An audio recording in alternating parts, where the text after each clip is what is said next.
Assalamualaikum warahmatullahi wabarakatuh. Banyak sekali orang yang berandai-andai seandainya Indonesia pernah dijajah Inggris seperti Malaysia, mungkin tidak seperti ini. Mari kita ikuti bagaimana peristiwa di Malaysia itu.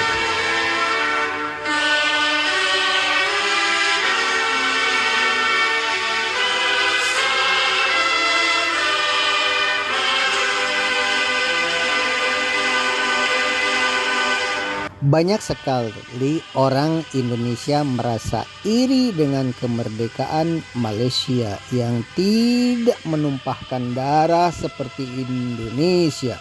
Indonesia itu di samping menumpahkan banyak darah, para pahlawan rakyat begitu menderita. Di samping itu juga terbukti setelah merdeka masih terus perang dan akhirnya datang kembali penjajah tersebut untuk menguasai. Inilah penderitaan Indonesia. Setelah merebut kemerdekaan pun masih tetap dikutak-katik dan akhirnya jatuh korban dan terus jatuh korban. Begitulah Indonesia di masa merebut kemerdekaan itu. Lagi-lagi banyak yang mengatakan tidak seperti Malaysia yang damai di awal kemerdekaannya.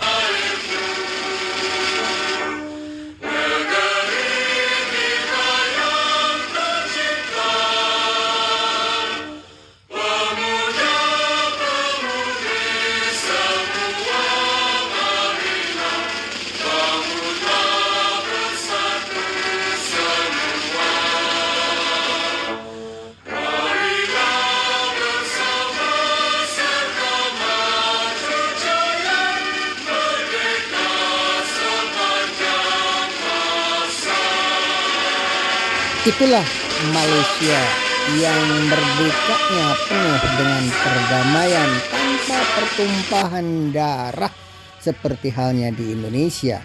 Apakah di Malaysia juga ada tuntutan untuk memisahkan diri? Mari kita ikuti. Hari ini apa dilakukan oleh mereka? Mereka meletakkan Hawaii itu sebagai front base mereka. Meletakkan aset-aset ketenteraan di Hawaii.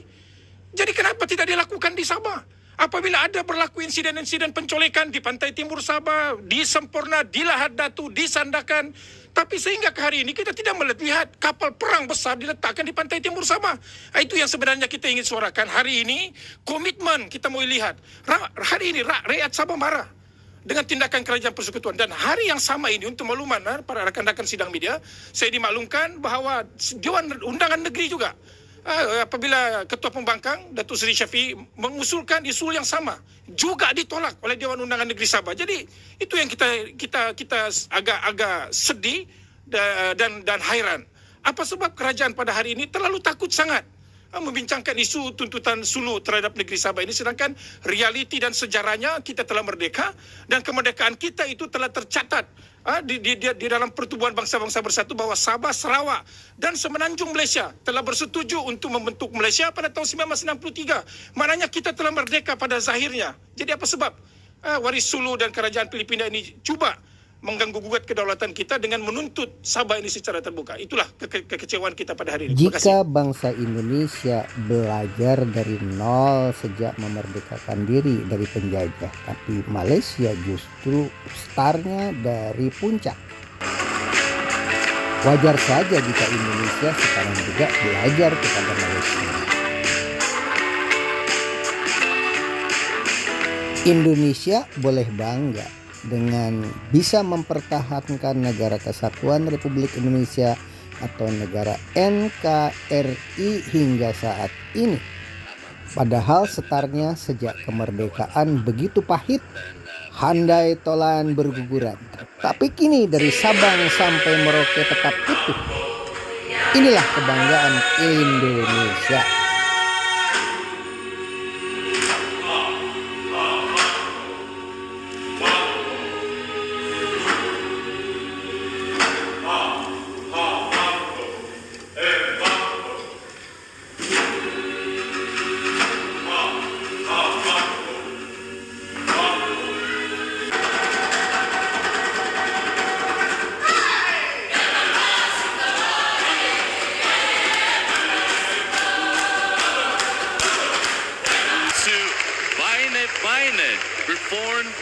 Ia Koko Patea, choir from Indonesia.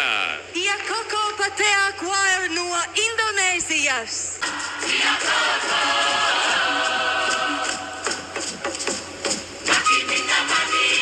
Tak hanya Papua Barat, Aceh pun yang berada di Indonesia bagian barat memiliki kekhasan masing-masing, memiliki keistimewaan yang ingin ditonjolkan, dan kekhasan Aceh ini menuai polemik di Eropa, di antaranya sebagai berikut. Kali terjatuh karena tidak tahan menghadapi hukuman cambuk.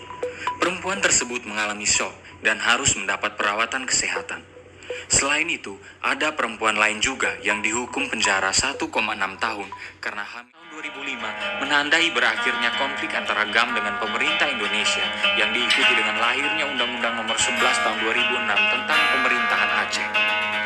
Walaupun telah ada undang-undang untuk keistimewaan Aceh sejak tahun 1999, pelaksanaan kanun jinayat mengalami perkembangan, misalnya dengan peresmian Mahkamah Syariah pada Maret 2003 hingga pelaksanaan hukum cambuk secara penuh mulai tahun 2015.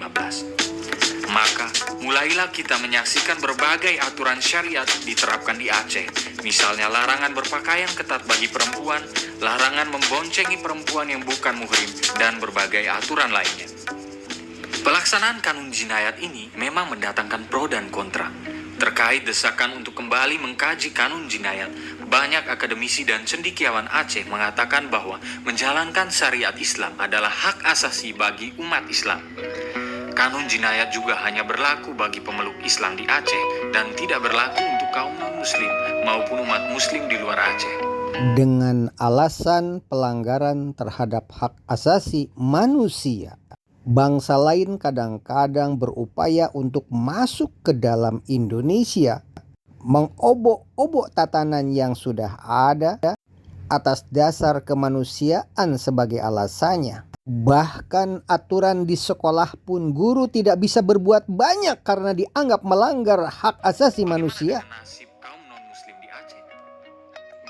Pertanyaan seperti itulah yang sering digunakan sebagai alat untuk memasuki wilayah otonomi setempat. Seperti halnya di Papua juga seperti itu, sering diganggu demi kemanusiaan alasan. Masih ingatkah peristiwa di Timor Timur pada saat dahulu kala? Uskup Belo dan Ramos Horta yang menerima penghargaan internasional, penghargaan Nobel Perdamaian. Dan bagaimana kini setelah Timor Leste memerdekakan diri? Begitu juga peran Australia yang betul-betul maksimal melepaskan Timor Leste, melepaskan diri dari integrasinya dengan Indonesia. Sangat wajar jika Indonesia harus belajar kepada Malaysia seperti dalam penyelesaian kasus di video berikut ini. Itu betul rakan saya. Di Parlimen Filipina contohnya dibahas secara terbuka. Mari kita dengarkan lagu-lagu kebangsaan yang ada di Malaysia berikut ini.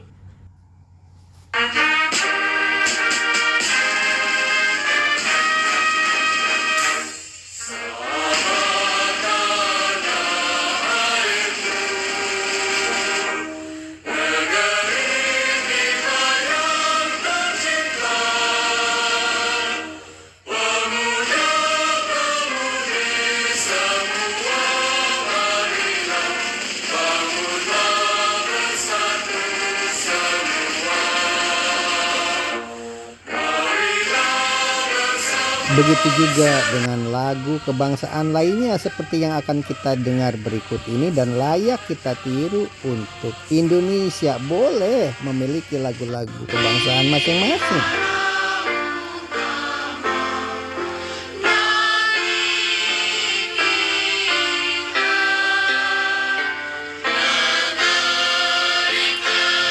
Seperti halnya di zaman Presiden Gus Dur pada saat itu, di Indonesia mengizinkan untuk setiap daerah memiliki bendera atau lagu kebangsaan masing-masing seperti di Malaysia berikut ini. Kenapa hal ini tidak mencerminkan perpecahan?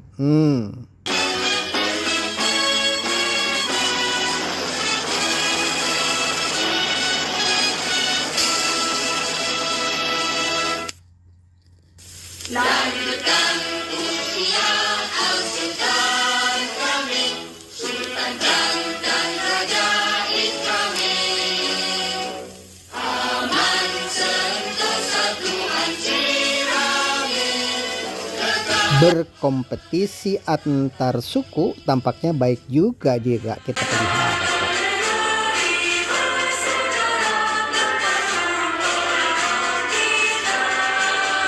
Dengan demikian, pengibaran bendera antar suku di Indonesia tidak lagi mencerminkan tuntutan kemerdekaan. Mungkin jika di Indonesia lagu-lagu suku itu mempergunakan bahasa daerah masing-masing, tampaknya lebih unik daripada negara lain karena Indonesia paling kaya bahasa daerah.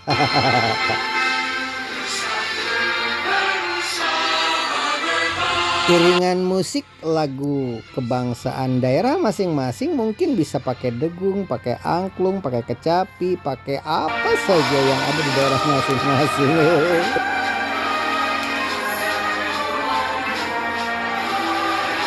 Seperti halnya kita kenal ada musik Bali, musik Papua, ada juga musik-musik mempergunakan alat-alat tradisional. Dari alat-alat dapur misalnya.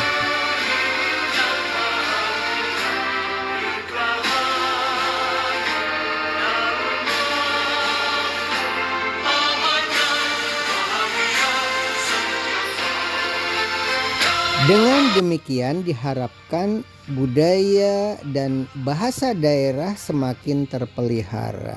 Mudah-mudahan kita bisa berguru ke Malaysia.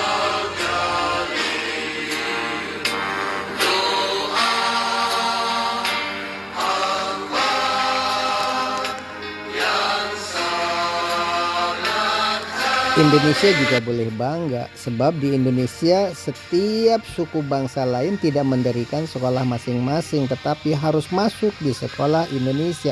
Tidak ada sekolah Cina atau sekolah India. Di Indonesia itu benar-benar nasionalis sekolahannya, termasuk bahasa yang digunakan di sekolah.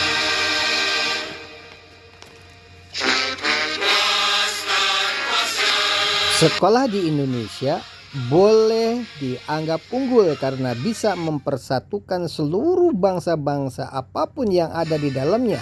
Karena harus belajar bahasa Indonesia di sekolah-sekolah itu. Walaupun tampaknya saat ini sudah mulai ada perubahan karena tidak ada air tanah.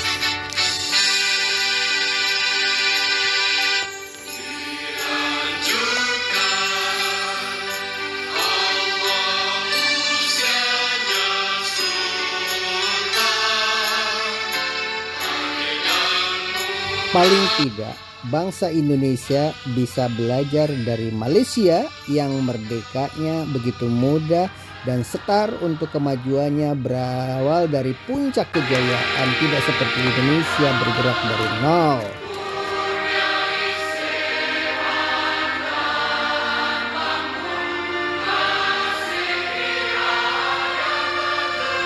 Dengan demikian, seperti halnya Presiden Gus Dur membiarkan setiap daerah mengibarkan bendera dan lagu-lagu kebangsaan sukunya masing-masing, bukan lagi dianggap sebagai gerakan pengacau keamanan.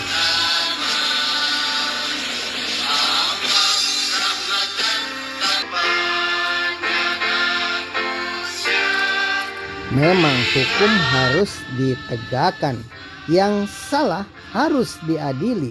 Dan kini di Indonesia sudah PPATK soal aliran menampakkan dana hal Gubernur Papua tersebut. Lukas NMB yang telah ditetapkan sebagai tersangka oleh KPK sudah bergabung bersama kami, ada Menko Polhukam, Profesor Mahfud MD. Selamat sore, Prof. Mahfud. Sore. Prof. Mahfud, ini PPATK menemukan kejanggalan aliran dana kasus korupsi Gubernur Papua Lukas NMB. Jumlahnya juga bukan main-main, ada 12 transaksi keuangan yang mencurigakan sampai 560 miliar rupiah yang ditemukan, yang mencurigakan. Tapi yang kemudian dipertanyakan adalah sumbernya dari mana?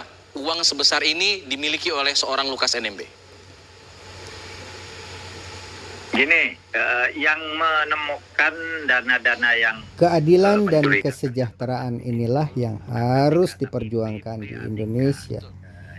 Mari kita sama-sama mengangkat martabat bangsa ini dengan cara yang bijaksana.